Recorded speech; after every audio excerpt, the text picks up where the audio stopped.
എന്താ? മണപ്പള്ളി മാധവൻ നമ്പ്യാരുടെ ചിതാഭസ്മം ഈ പുഴയിൽ ഒഴുക്കാൻ ഞങ്ങൾ അനുവദിക്കില്ല.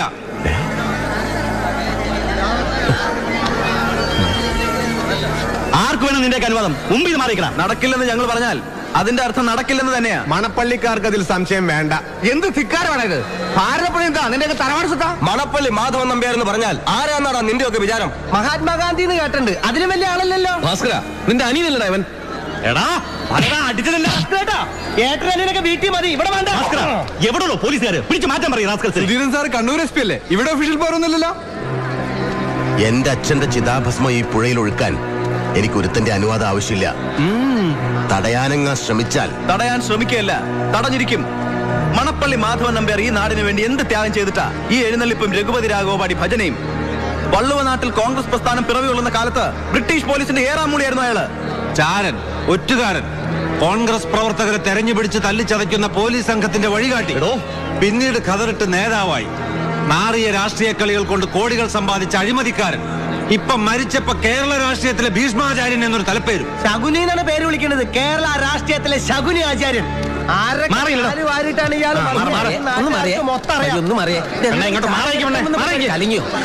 ചേച്ചി ഒന്ന് മാറിയേ, ഒന്ന് കാണട്ടെ ചേച്ചി.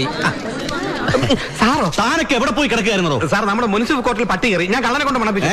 അല്ല, കള്ളം കയറി ഞാൻ പട്ടിയെ കൊണ്ട് മണപ്പിച്ചു. എന്താ സാറോടെ പ്രശ്നം? എന്താ വേണു മാഷ പ്രശ്നം? ഈ നിൽക്കുന്നവർ തന്നെയാ പ്രശ്നം. അതങ്ങോട്ട് തല്ലി ഓടിച്ചു വിട്. തന്നോട് ചോദിച്ചില്ല.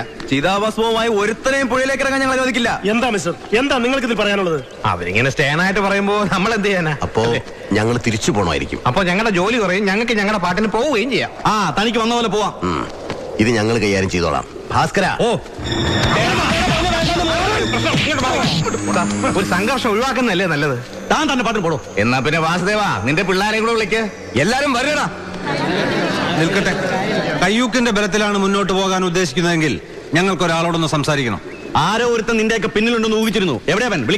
വിളിക്കാലോ, പക്ഷെ ആ വിശ്വരൂപം കണ്ട് ഞെട്ടരുത്. അതേതാടാ ആ അവതാരം? അവതാരപ്പിറവികളുടെ മുഴുവൻ രൗദ്രഭാവം ആവാഹിച്ച ഈ മൂർത്തിക്ക് ഇപ്പൊ പേര് നരസിംഹ എന്നാണ്. കാണ്.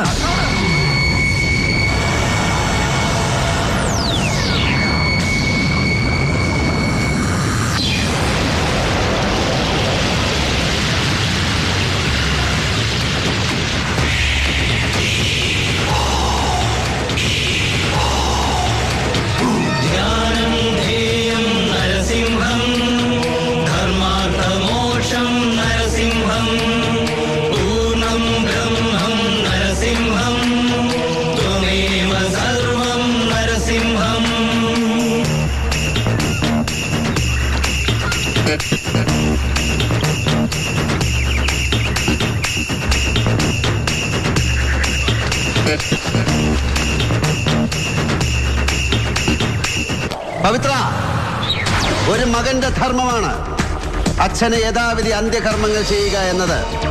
പക്ഷെ മണപ്പള്ളി മാധവൻ നമ്പ്യാർ എന്ന മഹാഭാവിയും സർവോപരി നാറിയുമായിരുന്ന നിന്റെ തന്തയുടെ എല്ലിൻ പൊടിയും മാംസം കത്തിയ ചാരവും പവിത്രയായ ഈ നദിയിൽ വീഴരുത്. അത് കളങ്കപ്പെട്ടു പോവും. ഒരു പിടി പുണ്യാത്മാക്കളുടെ ശേഷക്രിയ ഏറ്റുവാങ്ങിയ ഈ മണത്തിട്ട മാധവൻ നമ്പ്യാർക്ക് ഇനിയും ജന്മങ്ങൾ പലത് ജനിച്ച് മരിച്ചാലും തീണ്ടാപ്പാടകലെയാണ്. അതുകൊണ്ട് പോയി വീടിന്റെ കന്നിക്കോണിലുള്ള തെങ്ങിന് തടം വെട്ടി ഈ ചരതിലിട്ട് മൂട്. പോടാ, പോ മോനെ ദിനേശ.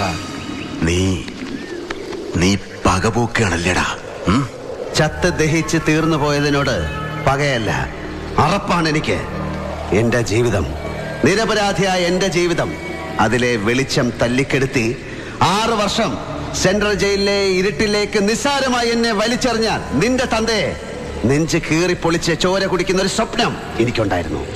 6 വർഷം എന്നെ ജീവിക്കാൻ പ്രേരിപ്പിച്ച സ്വപ്നം. പക്ഷെ കാലം അയാളെ ഈ മൺകുടത്തിലാക്കി എന്റെ മുന്നിൽ കൊണ്ടുവന്ന് വെച്ചു. പുറം കാലുയർത്തി തൊഴിച്ച് തെറിപ്പിക്കും ഞാനത്. അതിനു മുമ്പ് നീ പോ. പവിത്ര, ഇന്ദുചൂടൻ ഇന്നൊരു വ്യക്തിയല്ല, നീ കണ്ടോ?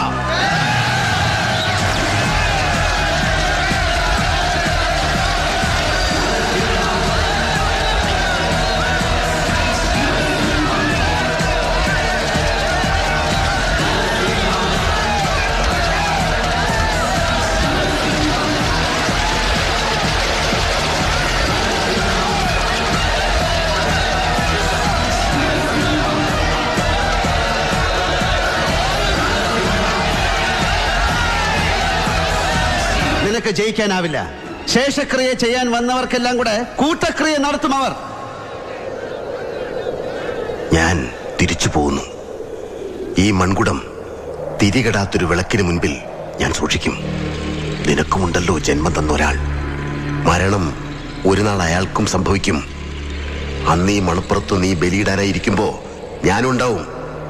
ഈ മൺകുടത്തിൽ അവശേഷിക്കുന്നത് ഇതേ പുഴയിൽ ഒഴുക്കാൻ. മോനെ ദിനേശ, അതിമോഹമാണ് അതിമോഹം. എന്റെ അച്ഛന്റെ ചിത കത്തുന്ന കാലം വരെ നിനക്കായുസുണ്ടാകും എന്ന മോഹം. അത് തെറ്റായിരുന്നു എന്ന് ബോധ്യപ്പെടുമ്പോ നീ വാ. അച്ഛന്റെ കാൽവരലിലെ 2 or 3 നഖം വെട്ടിത്തരാൻ ഞാൻ കൊണ്ടുപോയി ചന്ദനമുട്ടിയിൽ വെച്ച് കത്തിച്ച് ആശ തീർക്കാം. നിനക്ക് ആശ തീർക്കാം. 6 വർഷത്തെ ഇടവേള കഴിഞ്ഞ് ഇന്ദുചൂടൻ വന്നിരിക്കുന്നു. പുതിയ കളികൾ കാണാനും ചിലത് കാണിച്ച് പഠിപ്പിക്കാനും. നീ പോടാ മോനെ ദിനേശ.